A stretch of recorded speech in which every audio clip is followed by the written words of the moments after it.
نحمده ونصلي على رسوله الكريم أما بعد أعوذ بالله من الشيطان الرجيم بسم الله الرحمن الرحيم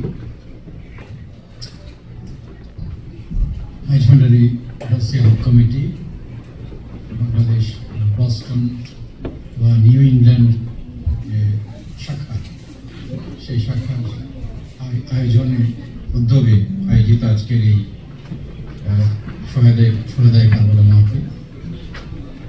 মাহফিলের উপস্থিত আছেন আলোচক হিসেবে প্রধান আলোচক জনাব সাইফুল আজম আল-আজহারি, উপস্থিত ছিলেন আইসিসিএম মসজিদের সম্মানিত খতিব মাওলানা এহসান ওয়ারিস, উপস্থিত আছেন এই কমিউনিটির মুরব্বিবৃন্দ এবং উপস্থিত দূর দূরান্ত থেকে আগত বিভিন্ন স্টেট থেকে আগত সম্মানিত উপস্থিতি মায়েরা, আসসালামু আলাইকুম ওয়া রাহমাতুল্লাহি ওয়া বারাকাতুহু।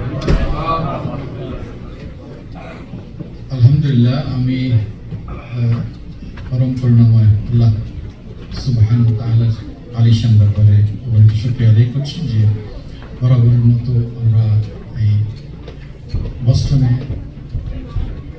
এই সোহেদায়ে কারবালা মাহফিলে সমবেত হতে পেরেছি এবং কিছু দিন চর্চার কিছু সুযোগ পেয়েছি, কিছু দিন উসুল বোঝার সুযোগ পেয়েছি, চিন্তার খোরাক পেয়েছি।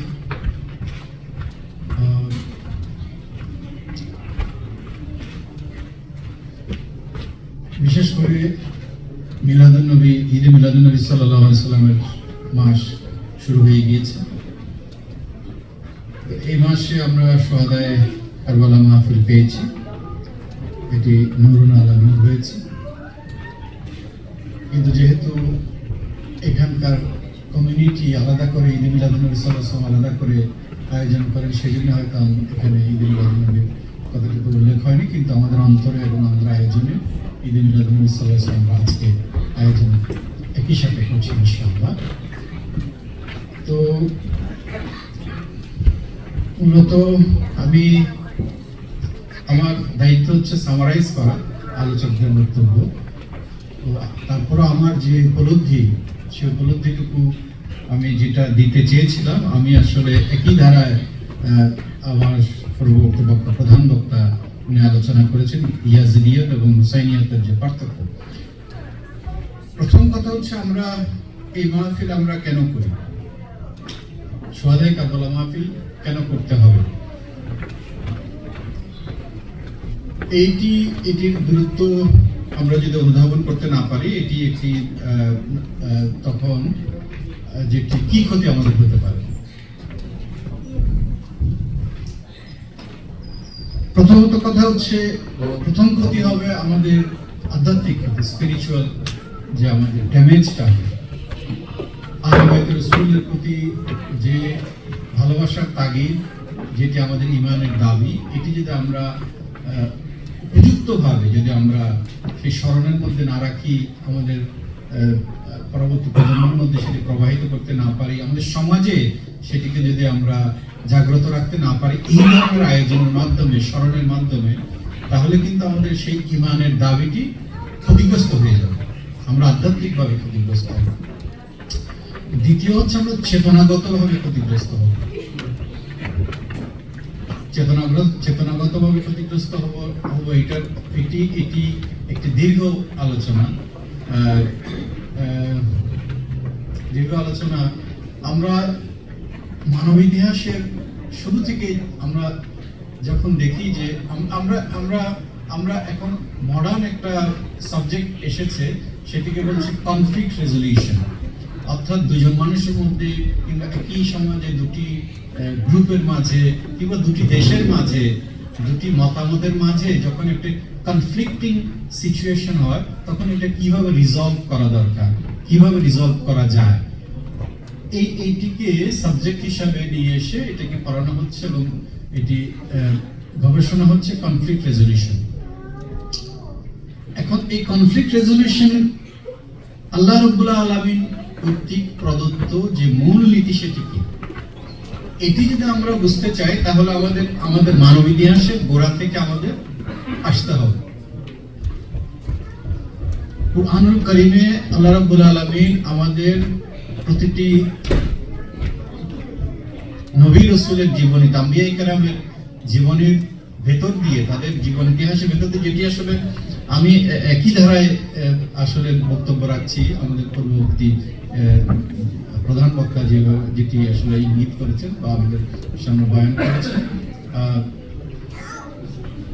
হাবিল এবং কাবিল যখন কনফ্লিক্ট এর মধ্যে গেল,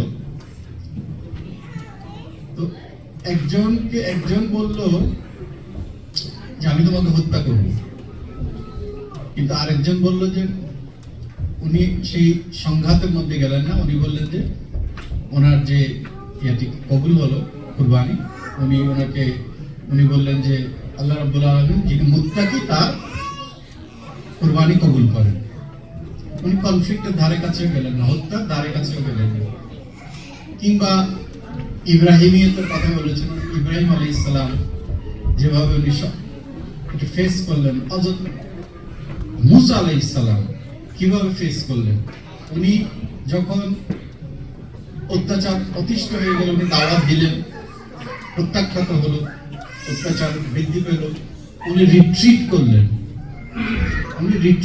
উনি পলায়ন করেননি, উনি সাময়িকভাবে পশ্চাদপসারণ করেছেন, যেটি একটি যুদ্ধ কৌশল, রণকৌশল, দাওয়াতি কৌশল। উনি রিট্রিট করলেন যে ঠিক আছে আমি আবার একটা দাওয়াত পৌঁছাবো, কিন্তু উনি কোনো সংঘাতে গেলেন না।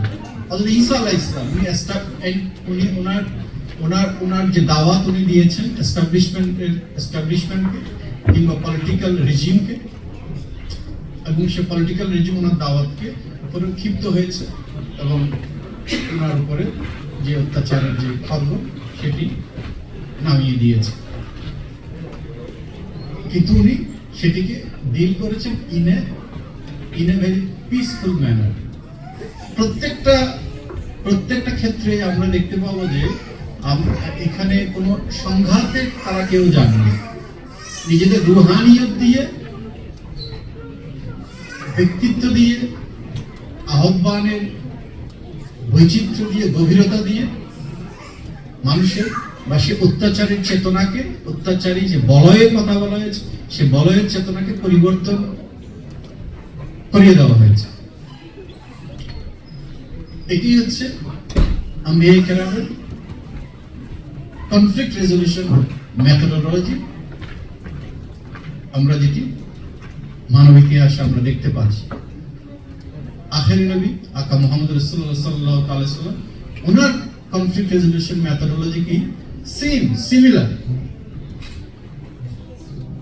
উনি হিজরত করলেন, যখন অত্যাচার অতিষ্ঠ হয়ে গেল, উনি গুপ্ত হামলায় গেলেন না, সংঘর্ষে গেলেন না, কোনো গেরিলা ওয়ারফেয়ারে গেলেন না, উনি হিজরত করলেন। হিজরত করে হুদায়বিয়ায় সন্ধি করলেন, এবং যখন ফাতেহ মক্কা হলো, সেটিও একটি শান্তিপূর্ণ এবং রক্তপাতহীন একটি এর মাধ্যমে একটি পর্যায়ের মাধ্যমে সেটি অর্জন হলো। এটি হচ্ছে universal methodology of Islam for conflict resolution, যেটি আমরা প্রত্যেক জায়গায় দেখতে পাচ্ছি। ওনারা কেউ কিন্তু কনফ্লিক্টে যান নাই, ওনারা দাওয়াত দিয়েছেন। দাওয়াত মানে কনফ্লিক্ট নয়। কনফ্লিক্ট করেছে, প্রধান বক্তা বলেছেন ফেরাউন কনফ্লিক্ট করেছে, নমরুদ কনফ্লিক্ট করেছে, মক্কার কাফেররা কনফ্লিক্ট করেছে, কিন্তু রাসূলুল্লাহ সাল্লাল্লাহু আলাইহি ওয়াসাল্লাম কনফ্লিক্ট করেননি। উনি হি solve the conflict in a very peaceful manner. এটি হচ্ছে সুফিয়ায়ে কেরামের method. Same conflict resolution method আমরা দেখেছি ইমাম হাসান রাদিয়াল্লাহু তাআলা আনহুর ভিতরে। যখন কনফ্লিক্ট আসলো, উনি খেলাফতের এটি হস্তান্তর করে দিলেন পিসফুলি। এবং ইমাম হুসাইন উনিও কিন্তু যখন কুফায় যাচ্ছিলেন, উনি কিন্তু রণপ্রস্তুতি নিয়ে যাচ্ছিলেন না। ওনার দাওয়াতটা ছিল মানুষের অন্তর পরিবর্তনের দাওয়াত, যে তারা ভুল করছে, ভুল জায়গায় ভুল নেতৃত্বের কাছে চলে যাচ্ছে, ইয়াজিদের কাছে। কাজে কাজে এটি তাদের সেই চেতনাকে পরিবর্তন করতে হবে। তারা দাওয়াত দিয়েছে তাদের বায়াত নিয়ে, তাদের সেই যে ভুল যে চেতনাগত অবস্থান সেখান থেকে তাদেরকে ফিরিয়ে আনতে হবে। এটি ছিল ইমাম হুসাইনের মেথোডোলজি। যে কারণে আমরা দেখেছি যে ইমাম হুসাইন রাদিয়াল্লাহু আনহুর যে যাত্রা, সেটি কোনো যুদ্ধ যাত্রা ছিল না, যুদ্ধ প্রস্তুতির কোনো রণপ্রস্তুতির কোনো যাত্রা ছিল না। এটি হচ্ছে হুসাইনিয়ত। আমরা যেটিকে হুসাইনিয়তের একটি অন্যতম একটি বৈশিষ্ট্য, যে অত্যাচারের বিরুদ্ধে দাঁড়াতে হবে, অত্যাচারের বিরুদ্ধে দাঁড়াতে হবে, জুলুমকে নির্মূল করতে হবে in a very peaceful manner, peaceful way. এটার জন্য যথেষ্ট দক্ষতা, স্কিল, একটা স্কিল লাগে,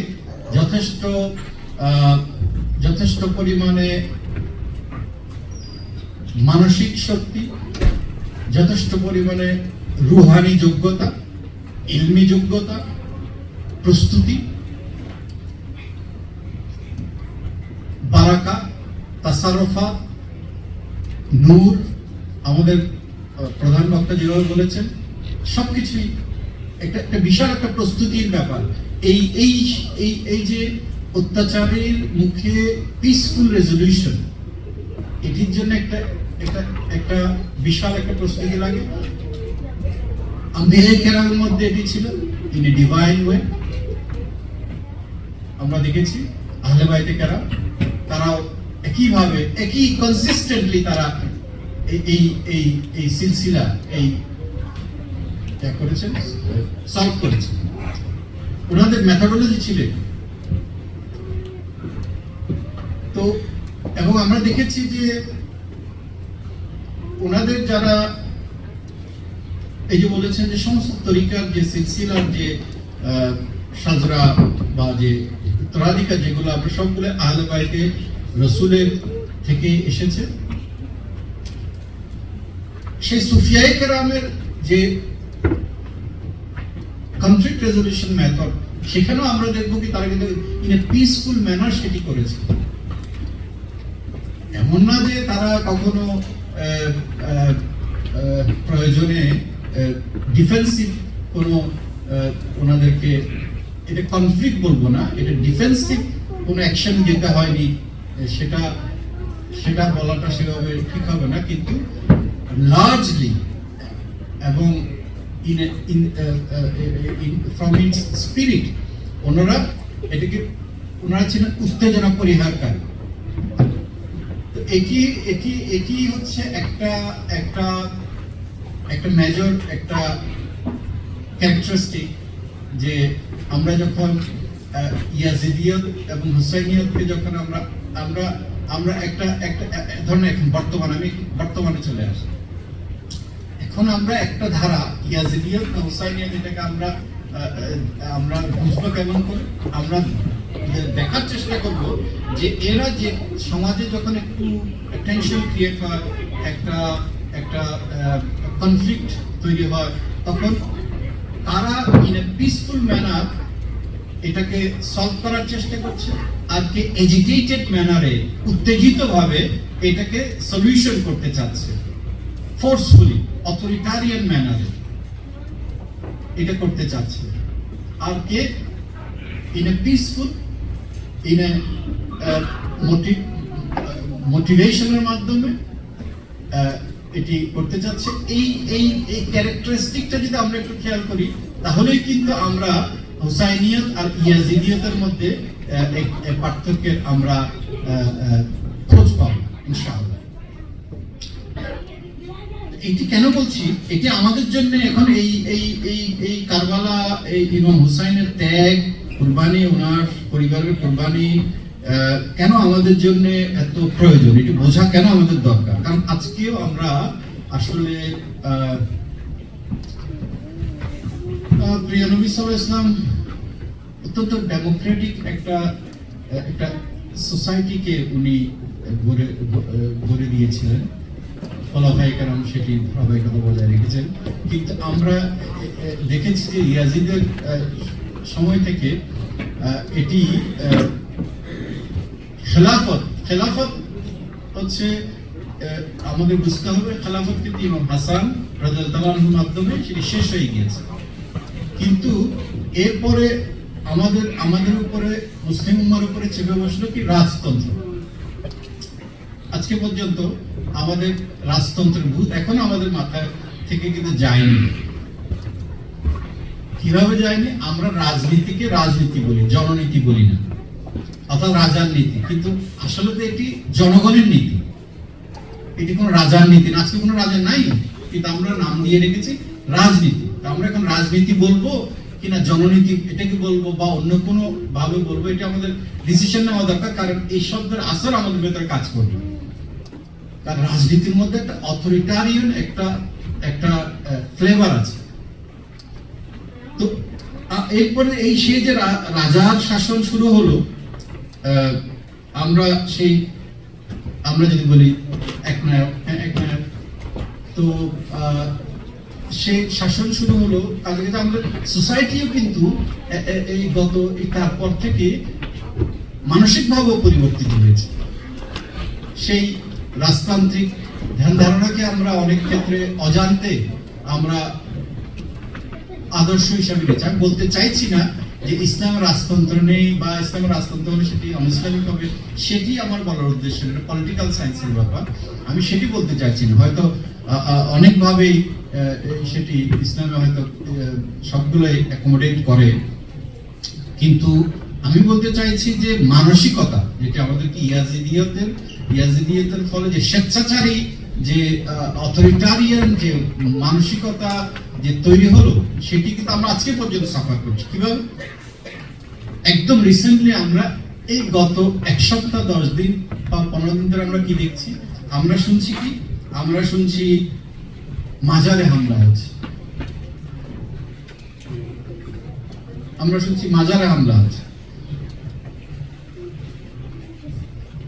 আমরা এখন মাজারে কেন হামলা হবে?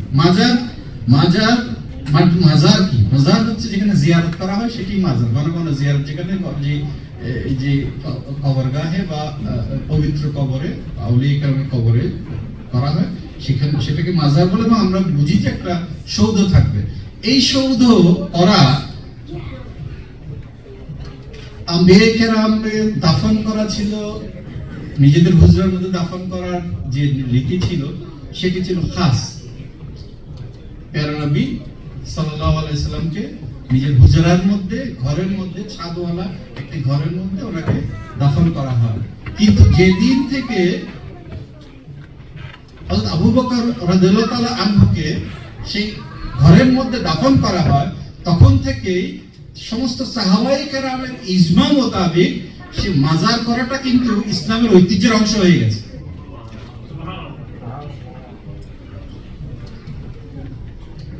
এই ঐতিহ্যের অনুসরণ করে হযরত ওমর রাদিয়াল্লাহু তাআলা আনহুকেও কিন্তু সেখানে দাফন করা হয়েছে, সেই ঘরের ভেতরে, সৌধের ভেতরে।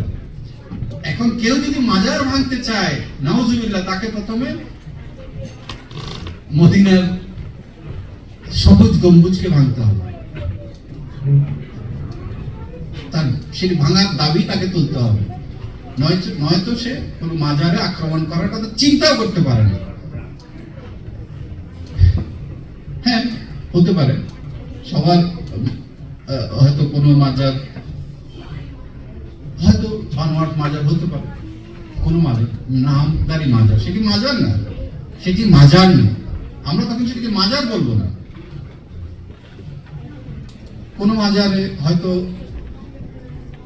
সেখানে যারা ব্যবস্থাপনায় আছেন, সেই ব্যবস্থাপনাকারীদের মধ্যে কোনো ভুল ত্রুটি থাকতে পারে, আমরা তো তাদের ভুল ত্রুটিকে সংশোধন করব, আমরা তো আইন নিজের হাতে তুলে নিতে পারি না। এখন আমরা যখন ভাঙতে যাই তখন আমরা আসলে কি আমরা সেখানে অপরাধ আছে কি নাই সেটা আমরা দেখি না, আমরা বোস্ট করি, আমরা অহংকার করি যে মাজার ভাঙতে হবে।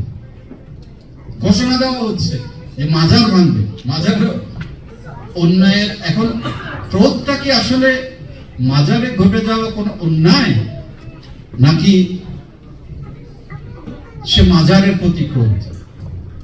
এটি আমাদেরকে বুঝতে হবে।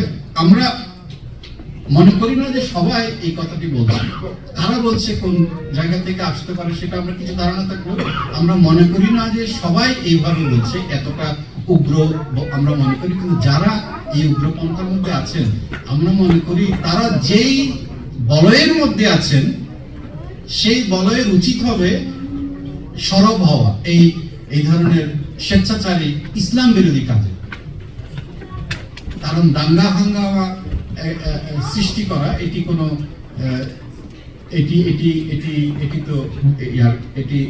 এটার জন্য আইন প্রয়োগকারী সংস্থা আছে। কোথাও যদি কোনো আমি সেখানে হস্তান্তর করবো, সুপর্দ করবো, আমি তো আইন নিজের হাতে তুলে নিতে পারি না। এই ধরনের মাজারগুলো একজন আল্লাহর ওলি দাওয়াত দিয়েছেন মানুষকে ইসলামের পথে, সত্যের পথে, আলোর পথে। অসংখ্য মানুষকে আলোকিত করেছেন। সেখানে একটি তাকে ঘিরে অসংখ্য মানুষ আসা যাওয়া করেছে, শিক্ষা দীক্ষা নিয়েছে, সেখানে লঙ্গরখানা হয়েছে, মানুষ নানান ধরনের মাদ্রাসা হয়েছে, স্কুল হয়েছে, নানান ধরনের কল্যাণমূলক প্রতিষ্ঠান গড়ে উঠেছে, মানুষের একটি সংগঠনের মতো গড়ে উঠেছে। ওনার যে মুরিদারা আছেন তাদের একটি সংগঠন মতো তৈরি হয়েছে, তারা সেখানে আসা যাওয়া করেছে। ওনার ইন্তেকালের পরও উনি দুনিয়া ছেড়ে চলে গেছে, ওনার মাজার হয়েছে, কিন্তু সেই মাজারকে কেন্দ্র করে সেই প্রতিষ্ঠানগুলো রয়ে গেছে।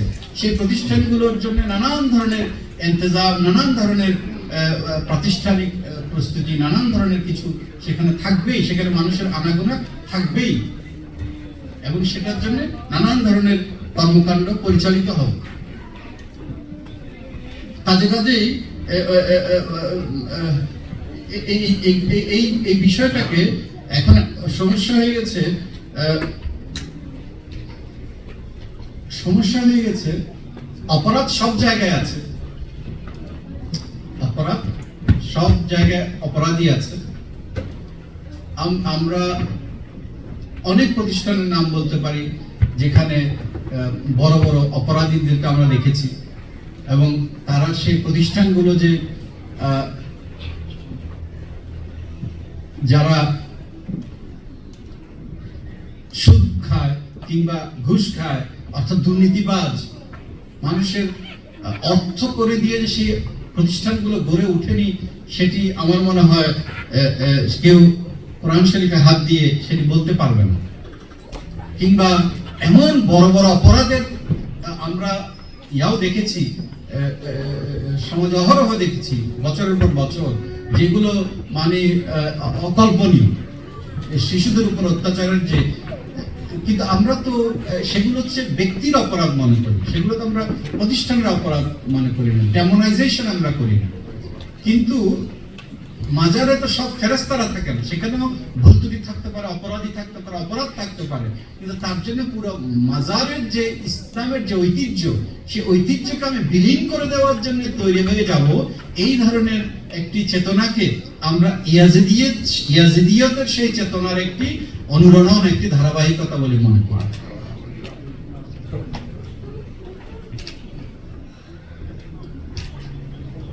এই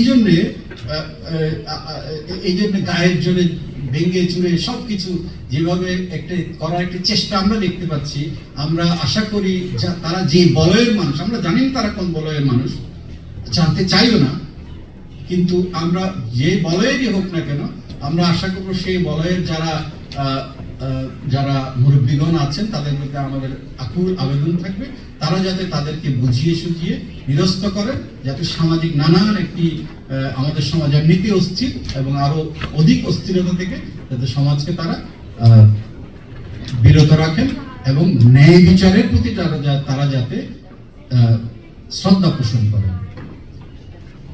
তো আমি আন্তরিক ধন্যবাদ জানাচ্ছি আমাদের প্রধান আলোচককে। উনি শুধু নিউ ইয়র্ক থেকে এসেছেন, আবার রাতে ফেরত যাবেন। তো ওনার এই খেদমত, এই কুরবানি আল্লাহ রাব্বুল আলামিন কবুল করুন। এবং আপনাদেরও যে দূর দূরান্ত থেকে এসেছেন, কানাডা থেকে এসেছেন, কানেটিকাট থেকে এসেছেন, পেনসিলভানিয়া থেকে এসেছেন, নিউ জার্সি থেকে এসেছেন, নানান জায়গা থেকে এসেছেন এবং এই সমাজের এই বস্টনের আপনারা যারা নিজের মূল্যবান সময়কে আজকে এখানে ব্যয় করেছেন, আল্লাহ রাব্বুল আলামিন আমাদের সকলের এই সময়ের এই যে আমরা ব্যয় করেছি এই সময়কে আল্লাহ রাব্বুল আলামিন কবুল করেন এবং আমাদের দুনিয়া এবং আখিরাতের সর্বোত্তম কল্যাণ আমাদের জন্য মঞ্জুর করেন। তো আমি আবারও মাইজবান্ডি গাউসিয়া হক কমিটিকে আমার আন্তরিক ধন্যবাদ জানাচ্ছি এই গুরুত্বপূর্ণ সময় সন্ধিক্ষণে তারা যে এই মাহফিলকে আয়োজন করেছেন এবং আশা করি আমরা এবং আমাদের মনে হচ্ছে যে আরো অনেক বছর সবসময় আমাদের এটি এই সদায় কারবালা মাহফিল আমাদের করতেই হবে, কিন্তু এখন অনেক বেশি প্রয়োজন আমার কাছে মনে হচ্ছে। ইমাম হুসাইনের শাহাদাতের সেই স্পিরিট আমাদের ভিতরে যদি সেই জাগ্রত না হয়, তাহলে ইসলামকে তার মহিমা নিয়ে বিকশিত হওয়া এটি মুসলিম উম্মার জন্য কঠিন হয়ে দাঁড়াবে। কারণ কিছু স্বেচ্ছাচারী কিছু মানুষের হাতে, অত্যাচারী কিছু মানুষের হাতে ইসলামের কমান্ড অ্যান্ড কন্ট্রোল যদি, মুসলিমদের কমান্ড অ্যান্ড কন্ট্রোল যদি চলে যায়, ওদের মাইন্ডসেট যদি অ্যানার্কাইক হয়ে যায়, আমরা যদি স্বেচ্ছাচারী মানসিকতার মধ্যে আমরা যদি এক ধরনের ঘুরপাক খেতে থাকি, তাহলে মুসলিম উম্মাহ যে এই সমাজকে মুসলিম হিসাবে আমরা যে এই বিশ্বকে যে কন্ট্রিবিউট করার কথা, যে লেভেলে আমরা প্রোডাক্টিভ থাকার কথা, সেটি আমাদের পক্ষে সম্ভব হবে না। আমরা পিছিয়ে পড়া একটি উম্মাহ হিসাবেই থাকবো এবং প্যারা রাসূলের কাছে আমরা আমরা আমরা দায়বদ্ধ থাকবো, পরম করুণাময়ের দরবারে আমরা লজ্জিত থাকবো। তো এই জন্য আমাদের অত্যন্ত গুরুত্বপূর্ণ আজকের এই অনুষ্ঠান, এই আমাদের চেতনাকে জাগ্রত করার এই অনুষ্ঠান। আমি আশা করি এই অনুষ্ঠান তারা জারি রাখবেন এবং সকলের সহযোগিতায় এখান থেকে আমরা শিখতে পারবো, বুঝতে পারবো, জানতে পারবো এবং নিজেদের চেতনাকে আমরা শানিত করতে পারবো, উদ্বুদ্ধ হতে পারবো, পরবর্তী প্রজন্মকে উদ্বুদ্ধ করতে পারবো ইনশাআল্লাহ। আসসালামু আলাইকুম ওয়া রাহমাতুল্লাহি ওয়া বারাকাতুহু।